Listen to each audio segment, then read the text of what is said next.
When you have certainty plus spiritual work, already you're on the path to creating the most insanely incredible life. And stuff that might have taken 20 years to manifest in your life can take 20 days or 20 minutes even. Hi, I'm Moshe Popek, and welcome to Common Denominator. Today we speak with Kabbalah expert David Ghiyam. David is one of the leading Kabbalah teachers in the world, and through his teachings, he empowers people to realize that abundance and fulfillment begin on the inside with a strong spiritual practice.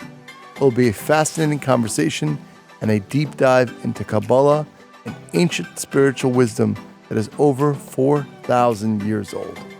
Hi, David, and welcome to Common Denominator. Thank you for having me. There's this mystery, I guess, right, ever since it became in pop culture with Madonna and Kabbalah, right? Yeah. So for the layperson, what is Kabbalah? Okay. So Kabbalah is not a religion. Kabbalah is ancient universal spiritual wisdom that explains the DNA and blueprint of your soul. Why you're here, why you go through the challenges you go through, what are the universal spiritual laws that we need to understand and implement in order to find our soulmate, in order to connect with prosperity, in order to understand human consciousness, healing. So in the same way that there are universal scientific laws, like gravity is a law that we all have to abide by, there are similar spiritual laws that most people aren't aware of. And so most people are living their lives by experience, reaction to trauma, what their environment's telling them to do, what society's compelling them to do. But actually, you can rise above all of that if you know the spiritual laws. And so when that becomes your northern star, that becomes your actual compass, then you're tapping into mind over matter and a whole new miraculous reality. So that's what's so powerful about Kabbalah. The Jews were the ones that preserved this wisdom because Kabbalah is considered to be the deepest, most powerful part of the Bible. So this is why my audience is made up of every religion, even atheists, even Scientologists, and they love Kabbalah because it helps extrapolate the secrets and deeper meaning of their religion. And so you don't have to change who you are, just Kabbalah kind of enhances the spiritual understanding of anything you're already doing. And when was, I guess, the writings of Kabbalah, what century? When was that founded? Yeah, so the wisdom and understanding of Kabbalah, which, for example, like Kabbalah explains like how our world was created, how souls came to this world, what is the relationship between the souls of humanity, which is considered the vessel, and the creator, this infinite force of energy. I mean, the whole point of Kabbalah is to explain how to unite these two forces, which is the creator, which is infinite fulfillment, and the souls, which is the vessel, which is the desire to receive that fulfillment. It's that basic. It's a plus plus a minus, a sperm plus an egg. And all of these secrets are teaching us how our soul, how we need to transform in order to access this light. And when this light comes in, the darkness goes away. When the darkness goes away, that's when all the miracles happen and all the things that we're looking for start to come into our lives. So this wisdom existed since the beginning of time. The first person to bring this wisdom out to the masses was Abraham. So these are spiritual figures. These are not religious figures. And Abraham passed it down from generation to generation. And even Moses understood this wisdom. This wisdom is locked within the Bible as well, the Old Testament. Even Jesus was a Kabbalist. Because you go to Moses and you say, Moses, are you Jewish? He wouldn't even understand what that means. The word Jewish didn't exist. You ask Jesus, are you Christian or Catholic? He wouldn't understand what that means. These were spiritual giants who understood how to bring the energy of the creator down to this physical world. The people afterwards created traditions and religions from them. And, there's a reason for all that as well.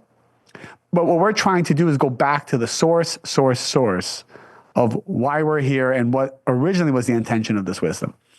Is it that Kabbalah was written by Jewish scholars, written down as we know it, or are there Buddhists or other religions that wrote similar texts as well? Very, very similar texts. So This wisdom was taken from, and many of the Eastern philosophies were based on it as well. So imagine like Abraham brought this wisdom of Kabbalah to the world. Abraham had two sons. One was Isaac and the other was Ishmael. Isaac continued what would eventually become Judaism, Christianity, Catholicism. Ishmael went to the East, but it eventually became all the Eastern philosophies and religions that we have. But they all kind of came from one spiritual source, like Abrahamic wisdom. And it is so associated with the Jews primarily because the Jewish people preserved this wisdom. They saw that it was so powerful that it should not be out to the masses in a way that it would be tarnished and changed because of its perfection. It was never written down until 2,000 years ago, and then eventually it was distributed to the masses. And that's why there's a lot of rules, so supposed rules. You got to be a man, you got to be 40. There's a lot of stuff out there, and there are reasons for that as well. But in our time today, it says that everyone in the world should have access to this wisdom because literally it transforms darkness to light. Like when people take my Kabbalah seminars, which I've been teaching for like 20 years, within 1 hour, what they learn has been so powerful for them that it's more than so much of anything else that they've learned, that they've said. And it's that potent, it's that deep, and it touches the hearts of people when they learn it. And let's go back for yourself. Where'd you come across Kabbalah for yourself in your journey? So I was 15 years old. I was making money, a lot of money at the time for a teenager. I think I made my first $1 million when I was 14, doing many different things. So I had a big desire. I just didn't know what to do with all of this desire. I was in school. I did well in school, but I didn't fit in the box. My uncle recognized that, said, I think spirituality would be wonderful for you. You should come to this Kabbalah seminar that I've been studying for 10 years. I went reluctantly, but that first seminar changed my life. I was 19 when I graduated UCLA because I was a smart kid in school. So I blazed through college. I finished top of my class. I was supposed to go to business school, and instead of doing that, I took a detour. To the embarrassment of my family, I basically decided to join a charity, a nonprofit, full-time, dedicate all my time to teaching Kabbalah and helping people in the world with it. That was more fulfilling to me than all the money I had made and all the money I could make. So 24/7, that's what I did. I did about 30,000 hours of coaching, all for donation. I gave about 2,000 live seminars to millions of people between the ages of 20 and 40. Today I'm 40. So I did all of that for charity. When I was 29, I got married, and I was broke because I was just doing everything for charity. She didn't have any money. And I attribute the wisdom of Kabbalah to this. I realized, my whole life I've been helping other people be successful with this wisdom. This wisdom does help people be successful. What can I do for my own family? And so Mary Ruth and we got together and we created a company. Today, it's the largest vitamin company in the nation on Amazon, and one of the largest in the world, wellness brands in the world. We have about 200 employees, about 300 products. We're in 180 different countries. And I share this story, and I often don't share the stats, but I credit all of that to having a spiritual foundation that helped us every step of the way. I have no formal business degree or knowledge or experience. I've never created a company in my life. But it was miracle after miracle that got us from having $700 to creating a product that today is like the number one multivitamin in the nation. No formulators, no nothing. Like we had nothing. But we did have spirituality. And that was the foundation of what we created. If you would, right, because we talk about spirituality as like the abstract. What do you, and then the mind, right? So what is it that's happening when you talk about the miracles, and what's actually happening in reality because of your, I guess, spiritual practice, right? You're going through life and there's this, point in the road where you're going to have to pivot or make decisions. I assume there's some clarity or something Correct. that's just known. You have a Correct. knowledge above other people that you're dealing with. Correct. Tell me about that. And how does that apply to Kabbalah? So what I'll try to do, there's a course that I teach. It's like a 10-week course. I've been doing it for 20 years. Eventually I created a masterclass out of it that anybody can take for free. It's Kabbalah1.com. I will try to take what I teach in this and create a little structure for your audience right now so they can practically benefit from it. Thank you. So number one, your soul comes to this world and it comes with spiritual baggage. This spiritual baggage includes fears, traumas, negativity, selfish behavior, all this stuff we don't like about ourselves, our soul brings. And our mandate is to transform this negativity so that we have affinity of form with the vibration of the creator, because the creator does not have any of these qualities. Like attracts like. So if I want to be one with the creator, and the creator is wealthy, powerful, beautiful, healthy, wise, infinite, and we want that. That's all what we want. You know, when a person's running for president of the United States, why are they doing that? They want power. They want to be able to be in a position to give. Why? Because God is powerful and God gives. So that's why they want to be a president. Why do people want to be CEOs? Why do people want to be wealthy? Why do people want to date beautiful people? Why do people go to the gym and they want to be strong? Because the creator is strong. The creator is beautiful. The creator is powerful. The creator is in control. And that's what we all want. So Kabbalah is saying, instead of just chasing the gym and chasing this political position and chasing this woman or this man, chase becoming like the creator and you'll get all of those things. But the way you do that, religion has said, well, here are some ways, here's some traditions, try this, try that. But people don't believe that anymore.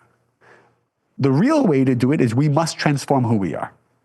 So if we are selfish people, we have to transform that. If we are angry people, we have to look into that and transform that. If we are controlling people, we have to look into that and transform that.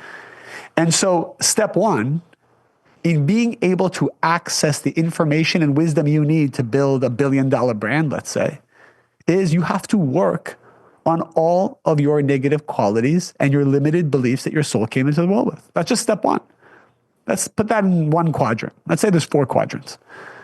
Step 2 is in parallel to doing all of this spiritual work, and people will, how do I know what I need to change? At any given moment, the universe is showing you and highlighting a negative quality you have via someone in your life. It could be a spouse. It could be that one child that is so rebellious that triggers you so much. He is awakening or she is awakening your issues. It's clear as day. But instead of, looking within, we're blaming the child. We're blaming society. We're blaming our spouse. So the point is, the creator is showing you that one thing, at least one thing right now. And if you transform that, that's how you find your soulmate. That's how you will find your purpose in life. That's how you got to work on that. The second quadrant is the quality of certainty. Every time we have doubts, fears, and anxiety, we are creating space between us and our fulfillment. Because our fulfillment is the energy of the creator, which is the energy of certainty. If I have doubts, I'm pushing back my wedding date. I'm pushing back prosperity. I'm pushing back that business deal from coming to fruition. I'm pushing back all the things that are meant for my soul. And the truth is, why is half our nation on Xanax? Because we all have anxiety and we all have fears and doubts, and no one's given us spiritual tools on how to transform it. And so Kabbalah helps address that. Now, I go through it step by step. How do you transform doubts about your future, fears about your future, into certainty? When you have certainty plus spiritual work, already you are on the path to creating the most insanely incredible life. And stuff that might have taken 20 years to manifest in your life can take 20 days or 20 minutes even. The third bucket is another tool that will help you get certainty and transform yourself, and it's the technology of prayer. Religion has ruined the reputation of prayer.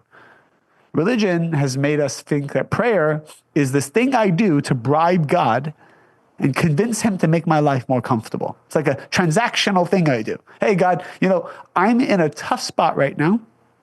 I'm going to pray to you to make me comfortable because I'm not comfortable right now. Well, why did we come down to this world? We came to this world to transform. So what prayer is, what the technology of prayer is, one aspect of it, is instead of praying to God to change, pray to receive the strength and energy you need to transform your vibration and your frequency to become a vessel to hold this energy. Because if you're a 60-watt bulb, you can only hold 60 watts of energy. So stop praying to God for 1,000 watts of energy. You'll implode. Instead of your employee telling you, hey, boss, I want you to 5x my salary, your employee needs to ask you, hey, boss, I want 5x my salary. Give me a plan. Tell me what to do. Give me the strength and support to earn that from you. Every boss loves to hear that from their employee. But no boss wants to hear from their employee, hey, I deserve more. Give it to me now. So that's the third quadrant. The fourth is, in this physical world, we must work hard. You can't just sit on the couch and pray and have certainty and work on your issues. We do have to physically be out there. We have to physically exert effort. We have to do our max physical work to the point where you work so hard and you see it doesn't work. That needs to happen, because when you work hard and you see the results aren't there, that breaks your ego. So that breaks your body consciousness, and all that's left is your soul consciousness, and the creator flows through, and now you're a pure channel. I have just given you like 100 hours of deep Kabbalistic wisdom in about 8 minutes in these four quadrants. By the way, that's a sign that you've worked on this in Torah, that anyone that's able to explain it in 8 minutes like that, that means that you're living that. And I think that's a beautiful thing. Like the fourth quadrant where you're talking about, you have to break, kind of like, we talk about that a lot. People do ayahuasca in different ways to have like that ego death. Yeah. Right? Because when there's nothing left of you and you've hit completely nothing, then on the other side of that is possibility. Yeah. So let me talk about ayahuasca for a moment, which is interesting. So many friends who have done it. I've tried it myself one time because I needed to be able to speak about it. What ayahuasca does, in my humble opinion, is it breaks the ego. But what it's doing is it's showing you, it's giving you a sample of what your life would be like if you broke your ego. What you need to do after that is actually have it come from within you without a substance. I liken it to Ozempic. What Ozempic does, for example, one of the things that it does, I've never shared this publicly, but way back before anybody knew what Ozempic was, I have like a new age doctor that's like always like cutting edge doing stuff. And she told me, hey, David, look, I have something that will help you with, fat loss. And I said, all right, well, she's like, trust me, it's safe. It's been around for a while. Just try it. I said, okay, I'll try it. And later on, I found out it was Ozempic. I didn't know at the time. So I took the shot. I only did it for 3 weeks. And yeah, listen, I lost 15 pounds immediately and I became shredded. But what was powerful, what I learned from it, and then I stopped, is it took out the emotional eating. After, you eat a little bit, you realize that Ozempic tells you, hey, stop, no more. Without Ozempic, you eat a little bit, exactly what your body needs, and then the emotional part comes in. You literally eat 80% more because it's nostalgic, you're in a bad mood, you want to, you're just having conversation with the person, so it's kind of way past time. So what was powerful about being on it was, because if I had to be on it my whole life, that's kind of a problem, right? I'm kind of using a crutch. The most powerful thing is you're given a glimpse of what should be. And then afterwards, you know now exactly what your body needs, and you know that beyond that threshold, it's emotional, and you can stop. So the same thing with ayahuasca. The people I know who do it all the time, just from empirical evidence, I have seen less of a transformation, truly on a soul level, than the people who did it once and said, okay, I learned something, and now I am going to go and use it and transform who I am from within me. And there's a spiritual law for that, because every time we are using a drug, we are borrowing light to change. And eventually we have to pay it back. So there's nothing wrong with loans, nothing wrong with debt. I use it all the time. I mean, most of us have debt on our homes. But you can't just live your whole life on a credit card, especially if you don't pay it back. So anything we do, which is fine, I'm not against it, But I always remind people, just remember, you're borrowing light when you do ayahuasca. Just make sure to pay it back through your own spiritual work. That is not the end goal, is to be on the drug. I'll tell you, as someone just this last weekend asked me, and that was similar response, that if you can get there, right, if it's something that bothered you for years and you can get there through other means, you should. Yep. And you should also check within yourself if you have addictive personality, right? If you have addictive, and every weekend you're going ahead and doing ayahuasca, that's a problem, right? It's a story. But I was fascinated. Well, obviously, congratulations on your success, right? Well, thank you. Your current success, but tell me about 14, 15 years old. I mean, that's not typical, right? That you hit your first million. So what's going, like what kind of kid are you? What's going on? Tell me about that, because your energy obviously is vibrating a certain way, and I'm curious about those days, your parents, and like kind of what's going on in your background, your schooling. So I had great parents, very supportive, middle class. I had a brother who was 11 years older. He was going to medical school at the time. And I just knew I had this hunger and this fire inside of me. And there are people that you meet that just have this. It's often, when I meet them, and I'm sure you know this, you know the people that no matter what they do, they'll find a way to be successful. Yep. And it's not something that can often be duplicated. And everyone has a role in this life. And I just knew, and my parents saw it in me too, that my hunger was so great, I just didn't know how to channel my energy. So I started channeling it into gambling. I started playing poker like 8 hours a day. I started to learn about option trading and the stock market. I asked my dad for a little bit of money, and I said, let me try to work with this. I mean, he trusted me for some reason. And that little bit, I think within 6 months, became $1 million.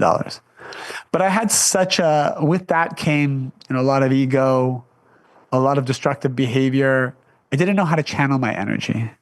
So Kabbalah was kind of like that framework that said, hey, here's how you take your energy and transform it into a spiritual vessel that can draw down everything you really want in a balanced way. It was interesting. So you had made, I guess, the energy of understanding about Kabbalah made you go into, I guess, the non-profit, right? You saw a greater purpose. You saw that money was just, it was like a side thing instead of the real thing. Right. If the goal for me was to be fulfilled, I saw I was getting much more fulfillment from helping other people be successful than just trying to focus on my own. Now, that being said, in the back of my mind, I always knew I was meant to be successful myself, but my soul told me that it wasn't the right time and that my journey now needed to just be devoted to spiritual work for others. But here's the other thing for the audience, I would say. Your soul is always telling you what is right. But what I do is when I get a message, let's say when I was 19, the message came, hey, you're meant to be wealthy. I heard the message. I said, yeah, I get I'm meant to be wealthy, but right now I'm going to work for $300 a month and do this. I feel like that's what I need to do. But then this other message is coming in. It's kind of confusing, right? So I would pray to the Creator and say, please clarify this message. And the real message I got was there will be a time, but the time isn't now. So what I did is I compartmentalized it. I put it in a little box. And I prayed to the Creator every day. I said, when it's time for me to be a channel of sustenance, just show me, because I don't know. I'm just going to do the best I can do every day. So that's something else I do every day is I truly don't know what I'm doing, because the amount of wisdom and experience I have is still infinitely nothing compared to the infinite wisdom of the Creator. So I've learned if every day you can reset and tell yourself you know nothing, and then ask the Creator to reveal to you what is meant to be that day, just got to ask, that puts you on a whole different spiritual trajectory than if you use your experience, your knowledge, your blah, blah, blah. Like when people come to do coaching with me, they're like, oh, I'm building this business. Tell me what you did in your business to get to this success. Right. I have to delete every single thing I did, because if I tell them from experience, I'm limited. I try to feel what their soul needs to hear at that moment. And we all have this power, by the way. We just have to be conscious of it. And the information needs to come from an endless place, not from like, oh, David built a brand and let him tell you how he built it. You find, so now today, fast forward, so you have this success. I assume, what's your relationship today with this success that you have for yourself, your wife? I mean, So we sold a piece of the company 3 years ago. Another thing that I'm sure your followers are very attuned to is just because you have a very successful brand doesn't mean you're wealthy. You know, everything was on paper. And you got this 3 years ago, we had this brand that was doing 100 million a year, but we couldn't afford college. We couldn't afford tuition for our kids' school. So we had to make a decision, does it make sense to sell a minority stake, but to the right partner who could help us go to the next level?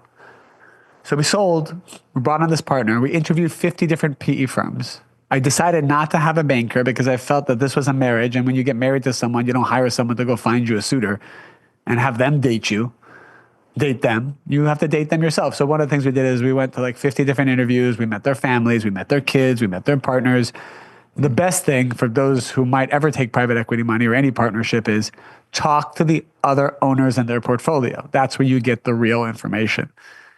So once I narrowed it down to 5, I spoke to, I'm not giving you spiritual advice now, I'm just giving you practical advice. That's real. That's because I'm gonna ask you a follow-up question on this because okay, because I'm feeling like your audience also wants like give me some of the practical stuff. Sure. So narrowed it down to 5 private equity firms, and then I said I want to meet the CEO of every company you've invested in your portfolio, including the ones that failed.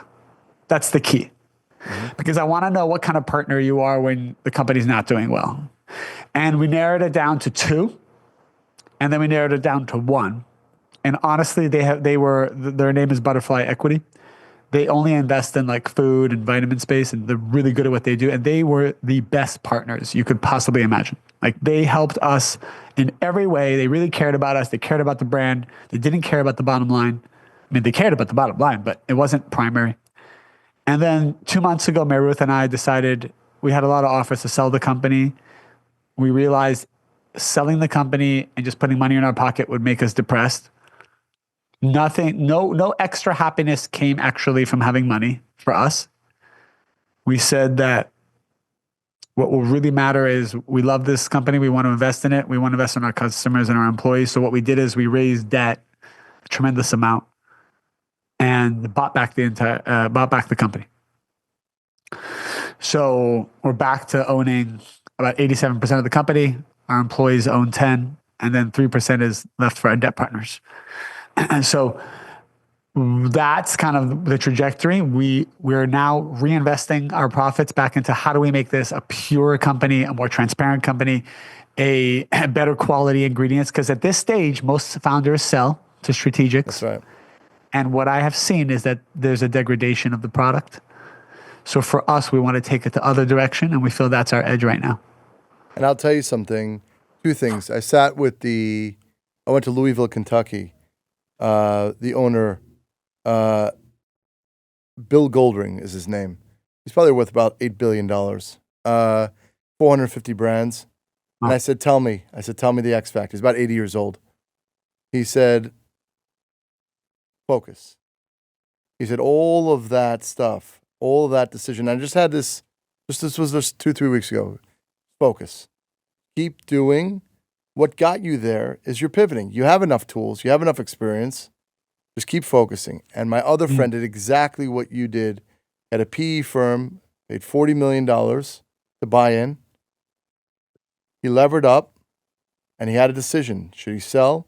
He bought back for a little over $200 million. So the PE firm made a ton of money. Did a ton of money. Ton of money. But he said, my chips are in. He's like, all I know functionally. He's like, all I know is what I do. I'm 60 years old. He's like, I'm going to do this. I have my son working with me, and we're going to make it happen. That's it. I love it. Right? I absolutely love that. Right? You said something so powerful, and I can't tell you how many boards I was asked to be on, how many companies to invest in, this money-making opportunity, that money-making opportunity. And every time I actually did start to do something, all I saw was my time got drained, my energy got drained. I had less time for kids, less time for my happiness. And it's exactly what you said. Like, if you're doing well at something and you love it, just keep doing that and do it better and better and better. Everything else gets more complicated. You buy a second home, it gets so complicated. You get a new hobby, things become complicated. You get new friends, things get complicated. I've learned to be highly selective. There's nothing wrong with going deep with the things you have instead of going broad because you have a fear of missing out. You become you could be the expert, years and years and years of doing what you're doing. And so be it, because, real estate's our main thing that we do. Many opportunities to sell. Yes. Once a year, my wife and I will talk. Be like, okay, whatever. And we just continue on. But I want to ask you this. Now, my oldest is 18 and my other second son is 16. And I'd say they're like 18 and 16 going on 35. Okay? Right? That type. And so, they date, they're here and there, but they both want to get married young. And you talk about finding your soulmate. What would you say is a practical? I've had some ideas in my head. And I know it's going to be a journey. I have 11 children. I'm going to have to. 11 children? Yes, I have 11 children. Oh my God. Right? Wow. Congratulations to that. Yeah. Yeah. I don't. Yeah. By the way, and I'm so not the typical person to have 11 children. My wife's an only child. This is from the same marriage. Same marriage, same wife, no twins. Yes. No twins. No twins. My God. Yeah.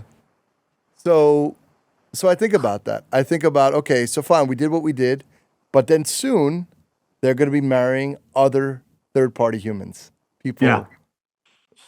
So from a spiritual side, what would your advice be? And I'm sure people are listening, I want to marry off my child. I want them to be happy, to be okay, to be good. What would you say is that answer? Gosh, it's so powerful. You're always going to marry whatever wounds you have.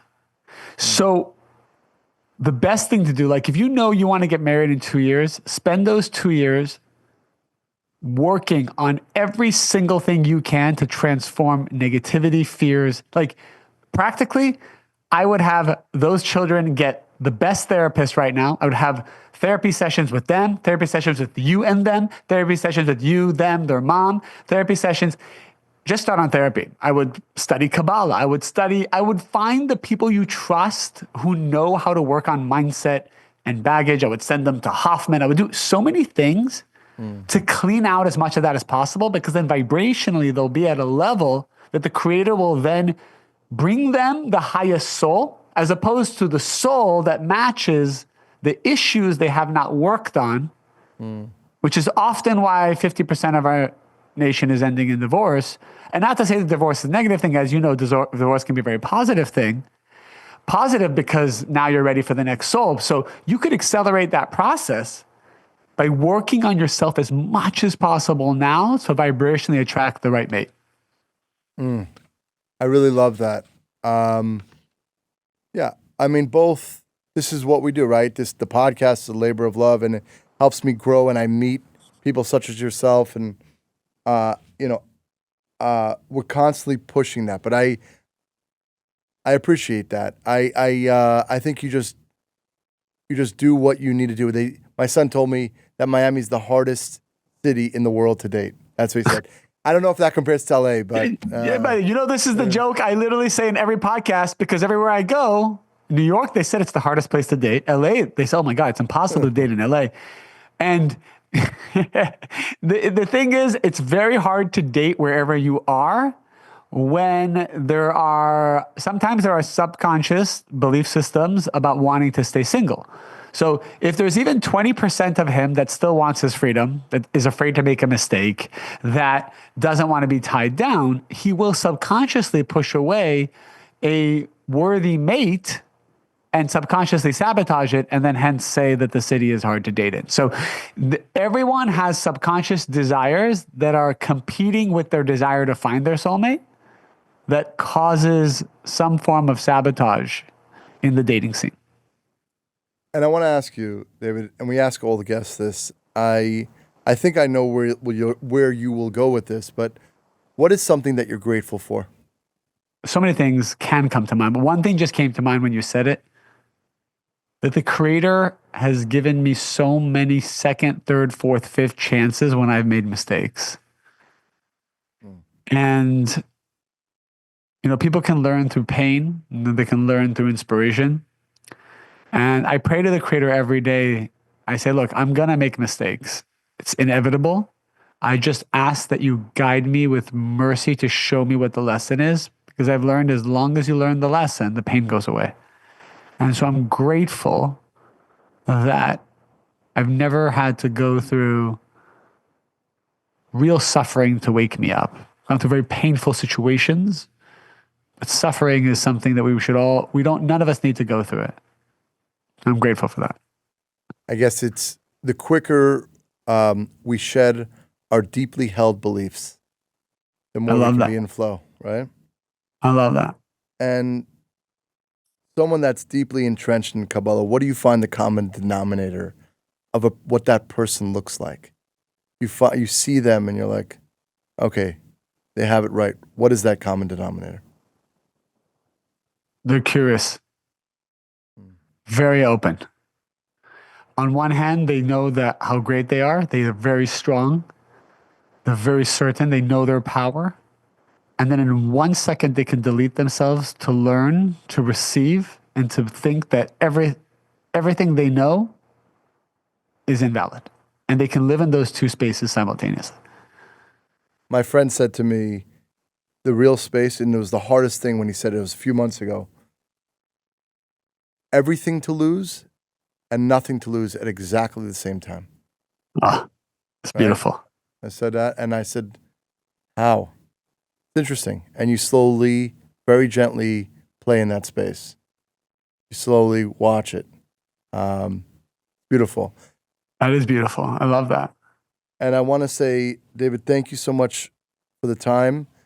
I'm going to be looking for your online courses. Are you in Miami ever? Is that your... So I'm going to go on tour to give seminars around the world. Miami is one of them. A big part of my audience is there.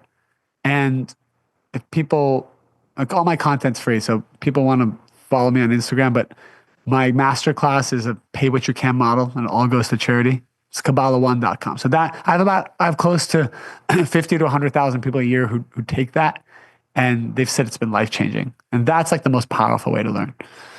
That's beautiful. So, and then your Instagram and other social... Yeah, my Instagram, which is my name, David Ghiyam. Thank you. It's really great. I mean, it's obvious where you're vibrating, where you are. So keep it up. And thank you. As my friend Bill Goldring says, keep focusing. Right. Thank you, Moshe, for having me. Hope you enjoyed my conversation with David. Next week, we'll chat with Garrett Unkelbach. Garrett is a former Navy SEAL who now devotes his life to helping men find their purpose, develop boldness in their faith, and grow in masculinity. If you're watching on Facebook or YouTube, we'd be grateful for a like, share, and subscribe. And if you're listening on Apple or Spotify, feel free to leave a rating and review. Have a great day, and I'll talk to you again soon.